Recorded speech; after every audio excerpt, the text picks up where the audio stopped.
According to the Data Institute at the University of San Francisco, historically, epidemics are a time of fear, confusion, and helplessness because men are faced with danger and uncertainty. And at least according to human psychology, man has only two choices in the face of crisis: fight or flight. Some men run and some men stay, some men fight and some men flee. But fortune, at least in the Ranger Regiment, always favors the bold. Hello, my name is Major Mike Webb, retired Army Ranger and formerly the Operations Officer for all U.S. Army Strategic Counterintelligence in the continental United States. And when an invisible enemy that emerged in China had traveled to the United States, when most everyone began to run away, closing businesses, churches, and schools, placing social distance between themselves and others, and doing anything that they could to avoid confronting a novel coronavirus, I decided to do things just a little bit different. I decided to do it the Ranger way and became a person determined to catch COVID-19 in court. And the following are true crime stories that arose in my determination to catch COVID-19.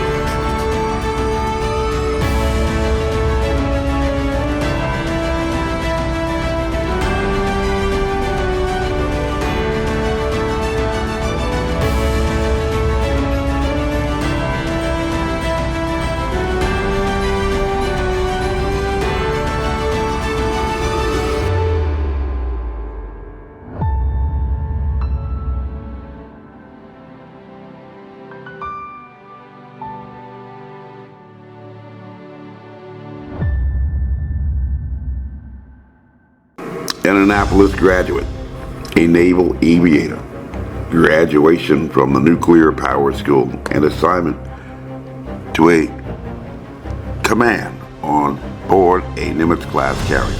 At least looked like a stellar career path for a naval officer. On the glide path to pin on the silver star of a naval flag officer. But an SOS call from a distressed officer, senior officer, during the early days of the global public health crisis may have altered the trajectory of Captain Brett Crozier's military career. And because of its importance in the history of what has been described as once-in-a-lifetime pandemic, larger than the outbreak aboard the U.S.S. Theodore Roosevelt, the tragic death of aviation ordnanceman, Chief Petty Officer Charles Robert Thacker Jr., aged 41 of Arkansas, is probably the most significant crime story for what would later become the government public health response to the crisis. And to the degree that evidence of a defendant's flight after a crime has been committed is admissible to prove his consciousness of guilt, it is of at least probative value that the once fierce and fighting Captain Crozier has, as of this date, elected a dubious right to remain silent, quietly retiring to remove himself from public scrutiny, and like so many others, choosing, rather than to fight, to flee and run. According to the initial reports from CBS News on April 13th, 2020, the sailor whose name is being withheld until next of kin can be notified tested positive for COVID-19 on March 30th, just 2 weeks before, and was placed into isolation on Naval Base Guam with 4 other sailors assigned to the Roosevelt. And yet, later it would be confirmed that the delay in the publication of the sailor's identity was at least inaccurate because, as reported in the Times of Santiago, just 3 days later on April 16, 2020, Thacker's wife, an active duty member stationed in Santiago, was flown April 11th, 2 days before his decease, to Guam and was by his side when he died, according to the Navy. According to the San Francisco Chronicle, the couple marked their 8th wedding anniversary on April 5th, while Charles Thacker was isolated in the base house in quarantine, which would have made the presence of Chief Thacker's wife all the more extraordinary and peculiar because a grant of emergency leave in the military, including military transport to Guam, is only granted under the most dire circumstances. And it would have to have had been known that Chief Thacker would more likely than not fail to survive before his wife Samantha began her 12-hour flight from Santiago to Guam, perhaps as early as April 10, 2020. As reported by CBS News on April 13, 2020, the sailor was found unresponsive April 9th during a medical check and admitted to an intensive care unit. The death was the first among Roosevelt's crew members and the first active duty uniformed member to succumb to a novel coronavirus. To date, less than 100 uniformed service members have died from COVID-19. In criminal investigation, analysis attempts to develop a theory based upon a fact pattern that conforms to the elements of a codified criminal offense. And any military legal specialist who is familiar with the USCMJ or Uniform Code of Military Justice would, based upon the publicly available facts, propose a hypothesis to determine whether or not there might be a chargeable offense, punishable by military courts martial, and from there present a recommendation to the chain of command to approve or disapprove, based upon the facts, and just the facts, as they are interpreted under the controlling law. And particularly when examining the conduct of commanders with a responsibility for the health, welfare, and safety of those under their command, the most often used analysis will be for manslaughter under Article 119B, UCMJ, which provides that any person subject to this chapter without an intent to kill or inflict great bodily harm unlawfully kills a human being, 1, by culpable negligence, or 2, while perpetrating or attempting to perpetrate an offense other than those named in Clause 4 of Section 918 of this title, Article 118, directly affecting the person, is guilty of involuntary manslaughter and shall be punished as a court-martial may direct. And so, given the fact that there was a fatality, the only question to resolve is whether the commander had engaged in either in culpable negligence or not, which has nothing at all to do with personal feelings or political motivations. However, when in the national news, it may be reasonably expected that the situation may become contentious, controversial, and political. And on April 3rd, 2020, when Captain Crozier was relieved from command, then candidate Joe Biden had broadcasted on Twitter his opinion that Captain Crozier was faithful to his duty, both to his sailors and his country. Navy leadership sent a chilling message about speaking truth to power. The poor judgment here belongs to the Trump administration, not to a courageous officer trying to protect his sailors. We do not know to what level candidate Biden examined the facts, but that is what he put on Twitter. And from there, the focus was shifted from any culpability that may have been assigned to Captain Crozier up the chain of command to alleged poor judgment by the commander-in-chief for relieving him from command. But tellingly, even in his own communications to senior flag-level officers, Captain Crozier had stated expressly the chilling words, "This will require a political solution." So let's now examine the facts. As reported on CNN on February 8, 2021, the leadership of the U.S.S. Theodore Roosevelt failed to put in place measures to stop a coronavirus outbreak on board the aircraft carrier and exacerbated a growing problem by releasing sailors too early from quarantine, a Department of Defense Inspector General investigation concluded. Specifically, according to the Inspector General's report, the Command Investigation Report stated in part that 1, social distancing and the closing of social gathering areas were not handled effectively. and 2 sailors were prematurely released from quarantine. Moreover, naval investigators specifically found that Captain Crozier had decided to prematurely release sailors from shipboard quarantine because conditions in quarantine were crowded, and believed that the quarantine was causing more sailors to become infected. Believed, not found, believed. Particularly damning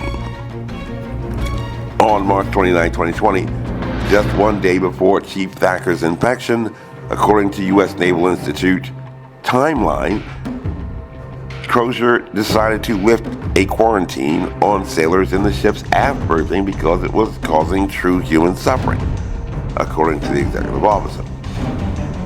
And the Inspector General's report, which had determined that naval regulations and CDC guidelines regarding social distancing were consistent, regardless of Captain Crozier's personal feelings regarding discomfort, and that report had noted that Captain Crozier had already determined that social distancing would be impossible aboard an aircraft carrier, a point reiterated to senior commanders in both his email and memo. And the Inspector General determined that these decisions likely resulted in infection to a larger portion of the crew of the U.S.S. Theodore Roosevelt, but fell short of identifying any particular individuals in command who were to be held responsible, and more concerningly failing to address the death of Chief Thacker, who had succumbed to a COVID-19 infection sustained aboard the Theodore Roosevelt while under the command of Captain Crozier before April 3rd, 2020, when he had been relieved from command. For a charge of involuntary manslaughter, the only relevant question is whether Captain Crozier had engaged in culpable negligence.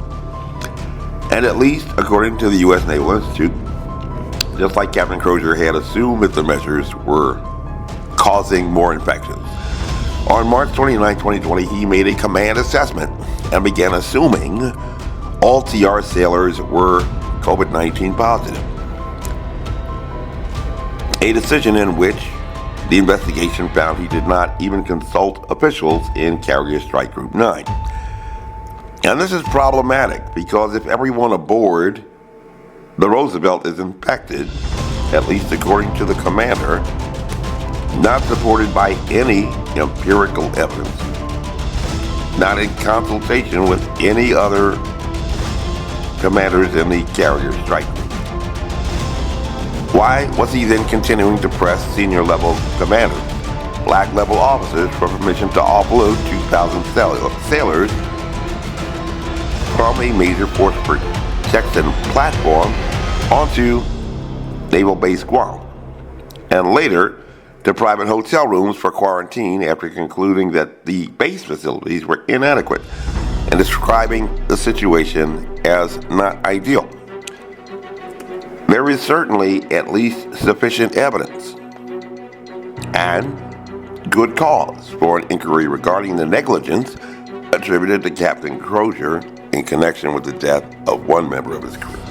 That would be sufficient for the analysis under manslaughter, chargeable under Article 119 UCMJ. However, Article 118 UCMJ dictates that any person subject to this chapter who, without justification or excuse, unlawfully kills a human being when he has a premeditated design to kill, intends to kill or inflict great bodily harm, or is engaged in an act which is inherently dangerous to another and evinces a wanton disregard of human life, is guilty of murder, and shall suffer such punishment as a court-martial may direct, except if found guilty under Clause 1 for premeditated design, he shall suffer death or imprisonment for life as a court-martial may direct. So if a murder was premeditated, this would be tried as a capital offense. And certain factors in the death of Chief Thacker raise these concerns, especially since it is clear that by April 9th, when the crewmen had been discovered unresponsive, the leaders in command were fairly confident that he would die, prompting them to locate his next of kin and fly his spouse by a military transport to Naval Base Guam immediately. And more concerning is the fact that according to the U.S. Naval Institute timeline, on April 5th, Chief Thacker's 8th wedding anniversary, the following entry is recorded.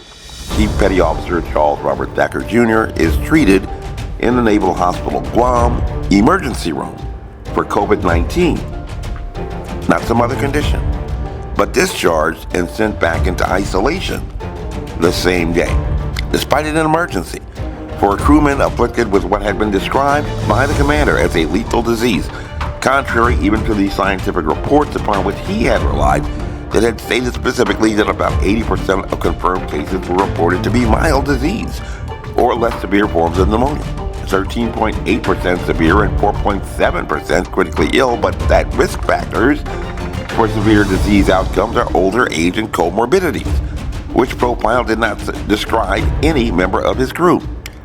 After a member of the crew had experienced indications of danger, sent to the emergency room, he had not only been returned to his quarantine room, but was only checked upon once every 12 hours for the next 4 days, just like he had been before his reporting an emergency, but was found unresponsive in his room, which, based upon the command assessment of the threat, constitutes more than mere negligence, but rather at least gross neglect, if not reckless and wanton disregard, sufficient for a finding of malice and charge under murder. Article 118, UCMJ.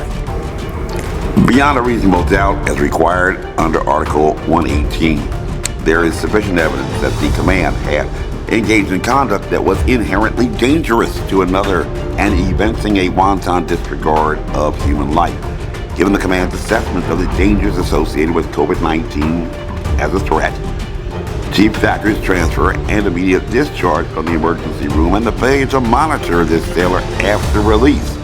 However, for premeditation, most often the prosecution will attempt to establish some sort of motive, and there is considerable evidence in Captain Crozier's self-described political solution to present a case for motive and charging for a capital offense. Naval investigators had determined that the outbreak had begun with cases reported by members of the flight deck crew, as well as amongst members of the reactor crew, critical and essential personnel aboard an aircraft carrier. But they were unable to determine any point before these infection cases that the disease could have come aboard U.S.S. Theodore Roosevelt, an outbreak that had exhibited no wider community spread to any other ship in the carrier strike group, a clinically significant determination, and indicative, potentially, of deployment, but definitely tied to a specific location.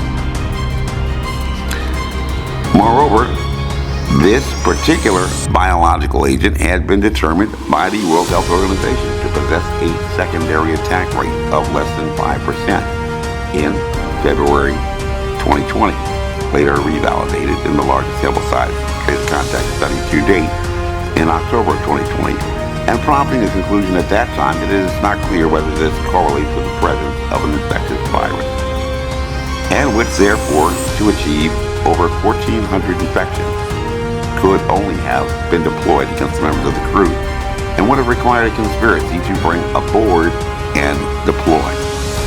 On March 27, 2020, former HHS Secretary Alex Azar issued the Emergency Use Authorization Declaration to authorize the development and release of COVID-19 countermeasures on the basis of his determination of a public health emergency that has a significant potential to affect national security, defined as not just uniformed members of the military, but specifically active duty members of the military.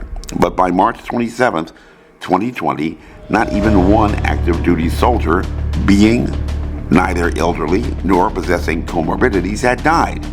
And to date, less than 100 soldiers on active duty in the Reserve Component Force and in the National Guard have succumbed to COVID-19.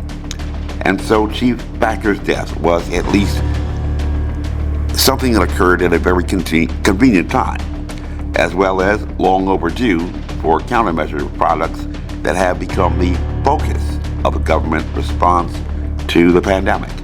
In essence, the case could be made that Chief Thacker had to die so that the vaccines might live. Moreover, under the felony murder rule, a defendant may be charged with murder when death results from the commission of felonious conduct. And under the Espionage Act, 18 U.S.S. 793D, whoever lawfully having possession of, access to, control over, or being entrusted with anything relating to national defense or information relating to the national defense, which information the possessor has reason to believe could be used to the injury of the United States or to the advantage of any foreign nation, willfully communicates, delivers, transmits, or causes to be communicated, delivered, or transmitted, or attempts to communicate, deliver, transmit, or causes to be communicated, delivered, or transmitted the same to any person not entitled to receive it, or willfully retains the same and fails to deliver it on demand to the officer or employee of the United States entitled to receive it, shall be fined under this title or imprisoned not more than 10 years or both. A felony offense. And in fact, the information that was released by Captain Crozier via a non-secure means was used to the advantage of enemies of the United States, or at least not friends. And not long thereafter, the government in Beijing began to apply pressure on Taiwan. Not long thereafter, the forward-deployed strategic bomber force on Guam was forced to be drawn back to the continental United States because of the threat that was posed there on that island. This topic, the subject of a recent Inspector General hotline complaint, had been raised by former Interior Secretary and retired Navy SEAL Commander Ryan Zink during his interview in Breitbart on April 5, 2020, when much of the focus had shifted in the press to allegations of violating the chain of command, when Captain Crozier, using his inside nickname, Chopper, had transmitted an email attaching a memorandum, intriguingly both post-dated and prepared with no listed addressees, to persons he greeted informally as fellow aviators who happened to include senior level flag officers outside his chain of command, at least in circumvention. At the least, with regard to the transmission of the email over non-secure communications channels, the situation for Captain Crozier is analogous to the facts presented to the court during the trial of Adolf Eichmann. And that court found most dispositive that, undoubtedly, he knew the tale of the administration of the tonics to which he had put his signature. This briefing is unclassified. Stay tuned for the next episode of Catching COVID-19 True Crime Stories. My name is Major Mike Webb, and by God, I am running for state delegate in Virginia's 49th District. No man is above the law. Honest.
This advertisement was authorized by Mike Webb.